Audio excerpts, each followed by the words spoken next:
is Kristen of the Oosterhout Free Library, and today I have a fairy tale to share with you that features a castle, a young woman with very long hair, and a prince. Do you know which one that is? It's Rapunzel, a very silly version of Rapunzel. And we'll also be doing some sound experiments. Now, but you might be thinking, well, what does sound have to do with Rapunzel? But if you recall, Rapunzel is very high up in that tower, and it's a far distance to where the prince is. And in this silly version, Rapunzel can't quite make out what the prince is asking her. So we'll be doing some fun experiments and a design challenge with the twist. But I can't tell you about the twist until I share the story with you. So let's get started. Falling for Rapunzel, written by Leah Wilcox, illustrated by Lydia Monks, and J.P. Putnam Sons published. Once upon a bad hair day, a prince rode up Rapunzel's way. From up above he heard her whine. Upset, her hair had lost its shine. He thought her crying was a plea, and sallied forth to set her free. Alas, she was too far away to quite make out what he would say. Rapunzel, Rapunzel, throw down your hair. She thought he said, your underwear. No, Rapunzel, your curly locks. Rapunzel threw down dirty socks. Please, love, just your silky tresses. Well, she thought he asked for silky dresses. In lace and frills up to his head, the prince's cheeks were blushing red. Rapunzel, do you have a rope?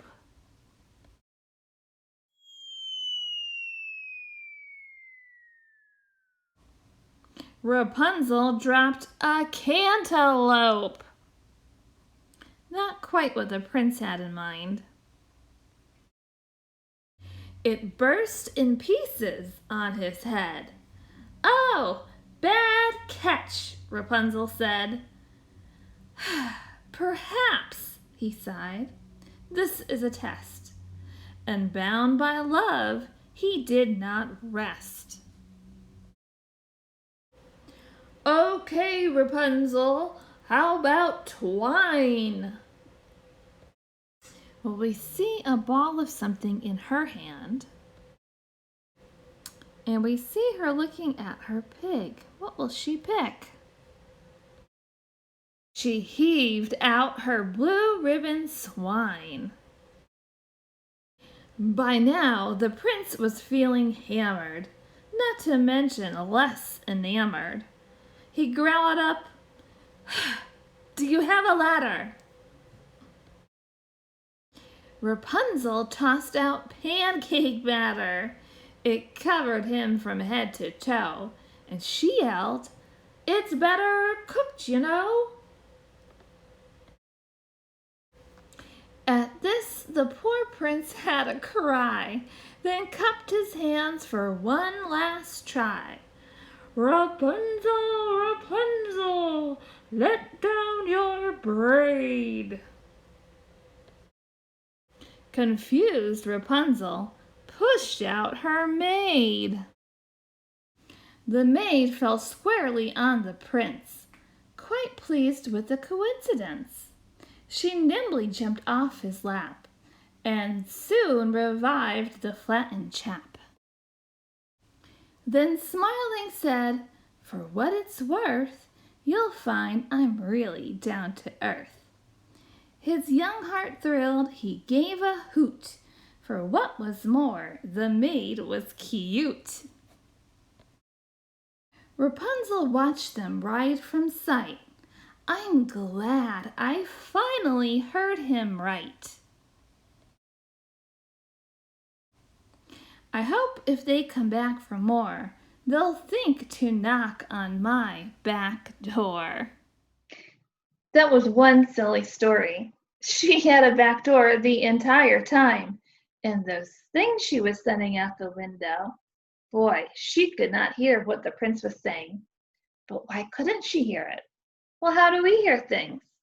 Well, when we're talking, we start with a vibration. And you can feel our vibration too by putting your hand up to your neck and talking and humming. You can feel it from our vocal cords. And so the vocal cord sound goes out into sound waves, and then the other person's ear can hear it, and that sends a message to the brain. Now, Rapunzel's message was not very clear, but that was because they were very far away. What have you done to try to talk to someone who is farther away from you? Have you ever talked louder, probably? Have you ever cupped your hands so that they can hear you?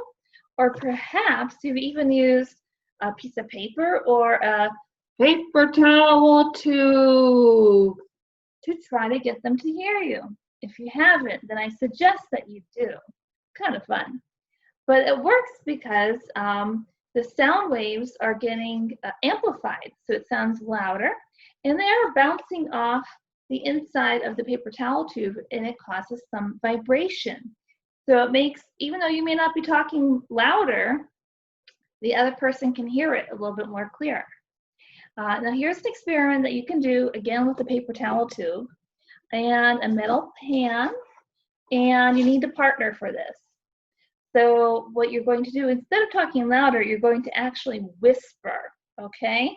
So you're going to take that paper towel tube, bend it in half, and you take a metal pan. It could be any metal pan, but anything that will cause a vibration, because that's what we're looking for. And you're going to have the other partner is going to put their ear right up here. And then you're going to get to whisper, actually. Right.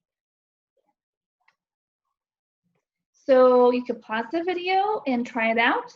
Or if you look at the description box below, I'll include directions to this activity and any other thing that I talk about in this video.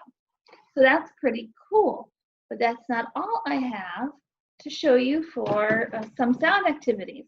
That's how you can feel vibration. But did you know that you can see it? Yeah, you can see it. And it's pretty simple, and you probably have these things around your house. So you're going to take I just took a soup can that is clean and a rubber band. And when you pluck it, you can see it move back and forth. But it moves back and forth and causes vibration. Well, very fast. It's hard for us to see. So let's take a look at it in slow motion.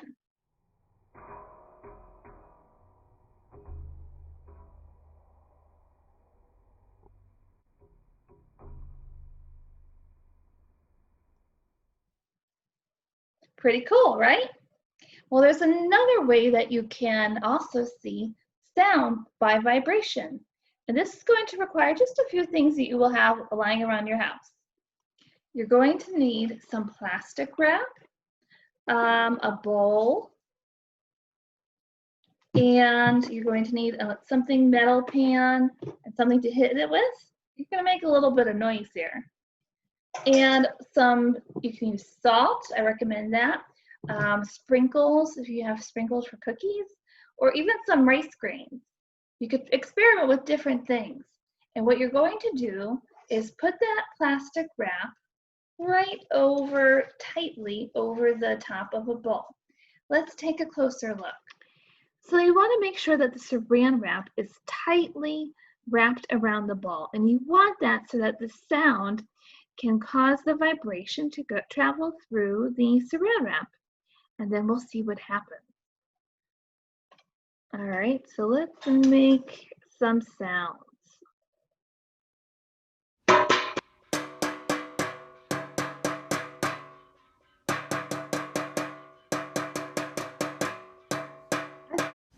Now try it out for yourself with things you have at home.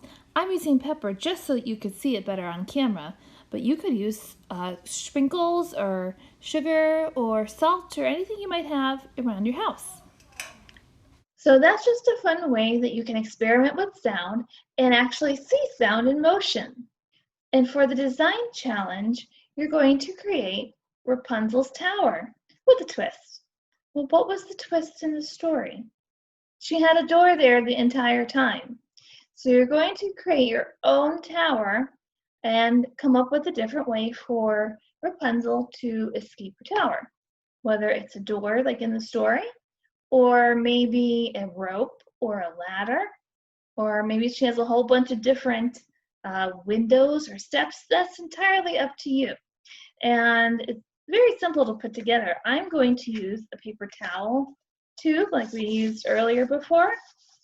And I'm going to put the top on there. And then you get to come up with another way for Rapunzel to get out of her tower. Now, if you do any of these activities at home, you're going to get points for a summer reading club. And it's still time for you to sign up for summer reading if you haven't done that already. And you also get bonus points for any of the activities that you do, and you send us a picture to childrens@luzernelibraries.org. I'll include everything in the description link below, and I hope you have fun.